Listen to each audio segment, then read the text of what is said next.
Yo, it's Mel with Palace Finest Bullies. Now this video right here. Now this video is about breeding pocket to XL, standard to pocket, XL to standard.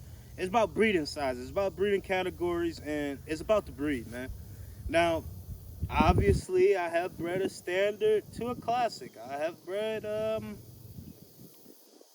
what I do, I condoned the pocket to XL breeding because I knew the breeder. I knew how she was bred. You know what I'm saying? And with that being said, I'm about to let y'all know this, man. Stop with all this BS talking about. Well, you can't do standard to XL or pocket to XL, anything like that, because at the end of the day, man, and I'm just gonna keep it funky with y'all because I did it and I have seen it for myself with multiple yards, especially with the breed. You can't determine a size with this fucking breed, man. And what I mean by that is when you look at a lot of these different dogs and you look at these pocket dogs throwing XLs. You see some of these big name kennels, they're throwing big dogs with a small dog. Think of it. I love Blue Pride kennels. One of my favorite kennels. Oscar produced Pumbaa. Look what Pumbaa produced. He produced Mufasa. You know what I'm saying? Look, Kira. Kira's 17 inches. No. Kira's parents are 17 inches. Kira's grandmother, she's about 18 inches.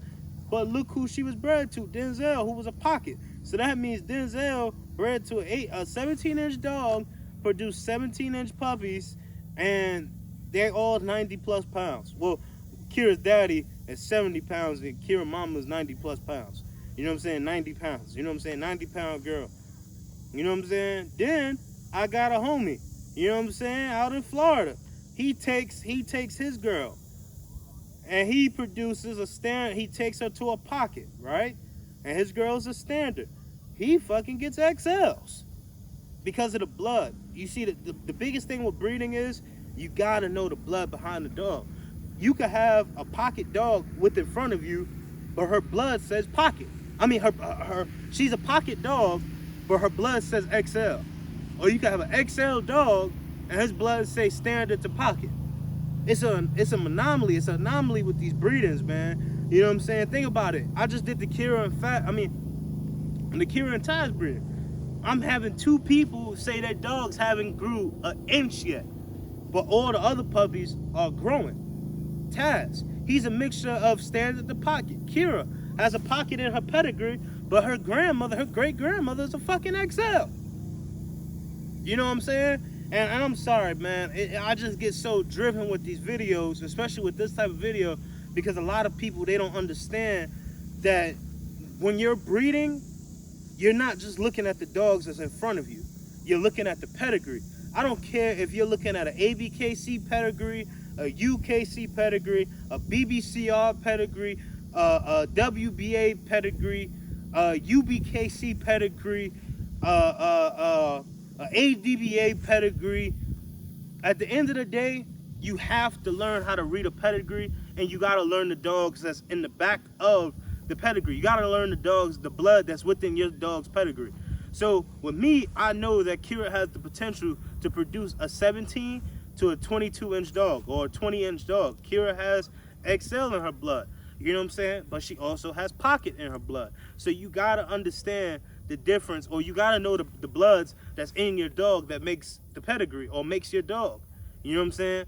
So let's stop it with, well, you can't breed this or you can't breed that. If you know the pedigree and you know what the let's say if you got a stud and he's an XL and you know that the bitch she's 15 inches and she has XL in her pedigree, why not do the breeding? You might have to do a C-section, or she might have a small little complication. We don't know. I'm just using that as an instance. If she needs a C-section, go get the C-section. If she's having a long time with with her pushing out the puppies, just monitor her. You know what I'm saying?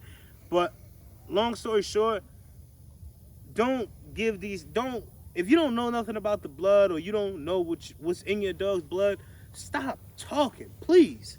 Because at the end of the day, there's a lot of new people that have a standard dog, and they might have a pocket dog and they want to do a breeding.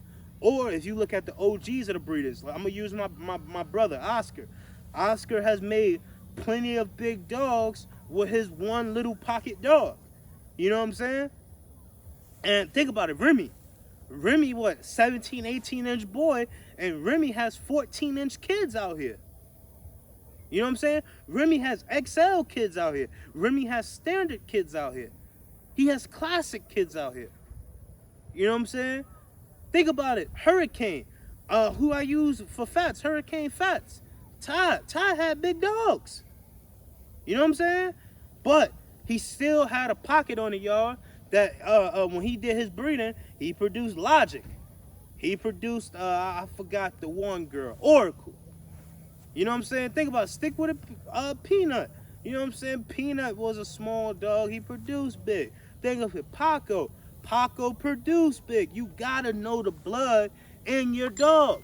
You gotta know the blood in your dog to do a breeding. You know what I'm saying? Don't just mismatch. You know what I'm saying? You gotta know, okay, in my mind, okay, I know Kira could produce an XL, right?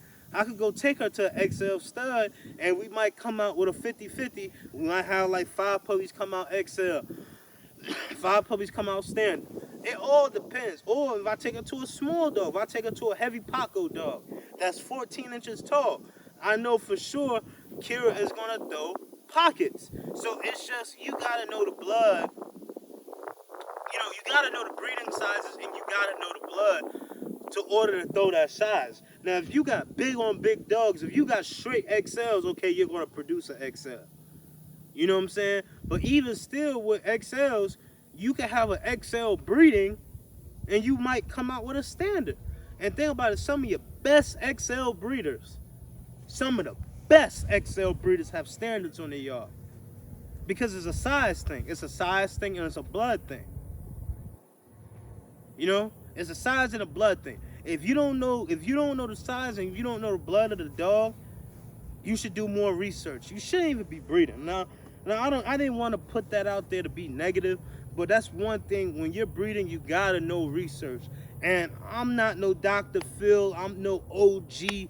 I'm no person that did 100 breedings, but I know from my personal experience and the people that I talk to or I seen with my own 2 eyes, they did some of the amazing breeders, taking a pocket to a classic, taking an XL to a pocket, taking a pocket to an XL. And you know, for certain breeds, like let's use the Frenchie, you want to take a smaller Frenchie boy to a bigger, larger Frenchie female. For the size, the capacity of the hold, and for health reasons. You know? So, like I said, man, learn the size, learn the blood on the dogs, and do your research, man. That's the only thing I can say. But at Palace Finest Bullies, this is what I do. I do my research. I do everything. And one thing is about me. I'm not gonna. When I sell you a puppy, I'm not gonna say, "Oh, it's a pocket on pocket breeding. It's an XL on XL breeding." Because at the end of the day, I don't want to bust nobody's bubble. It's no height. It's no height. That's the word I'm looking for. It's no height differentiation on the breed. You know what I'm saying? And what I mean by that is no height. It's no guaranteed height when doing a breeding, because it was a lot of mixed breeding. When I mean mixed breeding, no, I'm not talking about Adam Bulldog, not that type of mixed breeding. What I mean is it was a lot of people doing pocket to standard breeders, standard to pocket, XL to standard, XL to pocket. It was a lot of different breedings being made to make this breed. Or it was some of the badass dogs being bred to the baddest females, the baddest males. So you really can't determine what you got. Remy was bred to a lot of pockets. Remy was bred to a lot of standards. Remy was bred to a lot of different dogs. And why you think Remy has so many different classes of dogs and people's pedigrees, or in his in the Remy bloodline? Why you think it was so many different things in Remy, different classes? But check this out. It's Mel or Palace Finest Bullies. I think I made my point where you gotta do your research on doing a breeding, And if you have a badass pocket female and you have a badass standard and her pedigree says standard or her pedigree says XL and you know she's gonna throw some big shit, why not do the breeding? You know what I'm saying? But it's Mel, Palace Finest Bullies. I think I told y'all enough for today. I appreciate the love and support, and knock out some good breeders, man. Knock out some old Gotti line breeders, some old school edge breeders. You know, some good fella breeders. Knock out, know your blood, man. Knock some good shit out, and you know, let me know if you want a part 2 because this video could go on and on and on. And you know, leave a comment, like, comment, subscribe, and share. Mel, Palace Finest Bullies. I'm out, baby.